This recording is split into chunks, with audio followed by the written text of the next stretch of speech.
Bonjour. Le conte d'aujourd'hui nécessite une petite contextualisation. Pour bien le savourer, il faut prendre en compte le fait que Hans Christian Andersen est né dans une famille très pauvre, tout au bas de l'échelle sociale, et que c'était un rêve très puissant que de sortir de cet état et de devenir l'écrivain célèbre qu'il est devenu et d'avoir accès, d'être accepté, de faire partie de cette bonne et haute société de Copenhague. Son nom, évidemment, se termine en Sen, comme énormément de noms scandinaves. Sen veut dire fils. On va le trouver au Danemark, Andersen, on va le trouver en Suède, toujours la terminaison Sen, et en Norvège, terminaison Son. Donc, il y en a beaucoup, des Sen et des Son. Et justement parce qu'il y en a beaucoup, c'est aussi des noms souvent très populaires. Donc, avec ces deux indications, vous situerez mieux un petit peu le sens de ce conte qui s'intitule Bavardage d'enfants. Dans la maison du négociant, il y avait une grande réception pour les enfants de riches et les enfants de gens distingués. Les affaires du négociant marchaient bien, c'était un homme instruit. Il avait jadis passé le baccalauréat, poussé en cela par son père, lequel avait d'abord été marchand de bestiaux, mais honnête et entreprenant. Cela avait rapporté de l'argent que le négociant avait su ensuite faire fructifier. Il avait du discernement et du cœur par-dessus le marché, mais cela, on en parlait moins que de tout son argent. Des gens distingués avaient leurs entrées chez lui. Que leur noblesse ait été de sang, comme on dit, ou d'esprit, comme on dit, ou des deux à la fois, ou ni de l'un ni de l'autre. Il y avait donc une réception pour les enfants, des paroles d'enfants, et les enfants disent franchement ce qu'ils pensent. Il y avait une charmante petite fille, mais elle était d'une fierté épouvantable. À force d'avoir été dorlotée par les domestiques, pas par ses parents, ils étaient beaucoup trop raisonnables pour ça.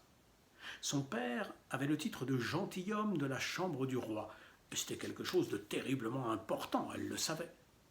« Je suis un enfant de la chambre, disait-elle. Elle aurait pu tout aussi bien être un enfant de la cave, on n'y peut rien, dans un cas comme dans l'autre. Et elle racontait aux autres enfants qu'elle était née.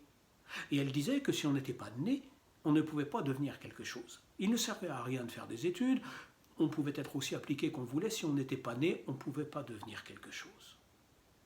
Et ceux dont le nom se termine par Sen, dit-elle, ils n'arriveront jamais à rien.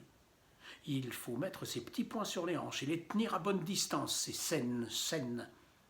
Et elle mit ses petits poings ravissants sur ses hanches, en faisant un angle pointu avec ses coudes pour montrer comment il fallait faire. Et ses petits poings étaient ravissants, elle était gentille, il n'y a pas de doute. Mais la petite fille du négociant se fâcha.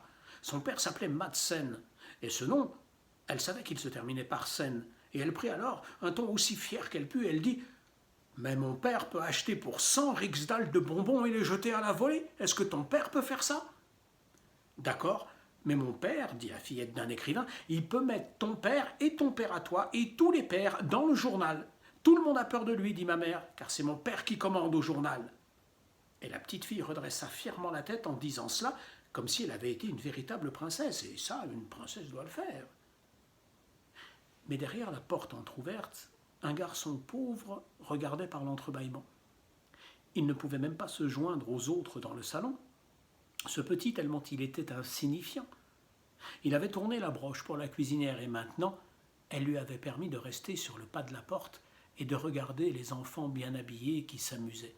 Et pour lui, c'était quelque chose d'énormément important. Si seulement je pouvais être l'un d'eux, pensait-il. Et il entendit ce qu'on disait. Il y avait vraiment de quoi se décourager. Chez lui, ses parents n'avaient pas un shilling à mettre de côté. Ils n'avaient pas les moyens de s'abonner à un journal et encore moins de l'écrire. Et il y avait bien pire. Le nom de son père, et par conséquent son nom à lui aussi, se terminait bel et bien par Sen. Il n'était donc pas question qu'il devienne jamais quoi que ce soit. C'était bien triste. Et pourtant, il était bel et bien né, trouvait-il. Réellement né, il n'était pas possible qu'il en soit autrement. Voilà pour ce qui est de cette soirée. De nombreuses années passèrent, et avec le temps, les enfants devinrent des adultes. Il y avait dans la ville une magnifique maison. Elle était remplie de choses splendides, tout le monde voulait la voir.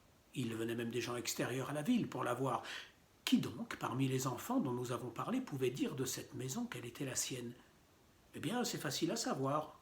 Non, c'est tout de même pas si facile. Cette maison était celle du petit garçon pauvre. Il était tout de même devenu quelque chose, bien que son nom se soit terminé par Sen. Thorvaldsen, le grand sculpteur.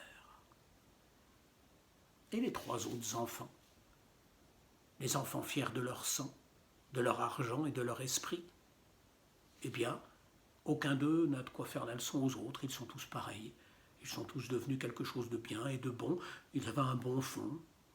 Ce qu'ils avaient pensé et dit à l'époque n'était que bavardage d'enfants. À demain.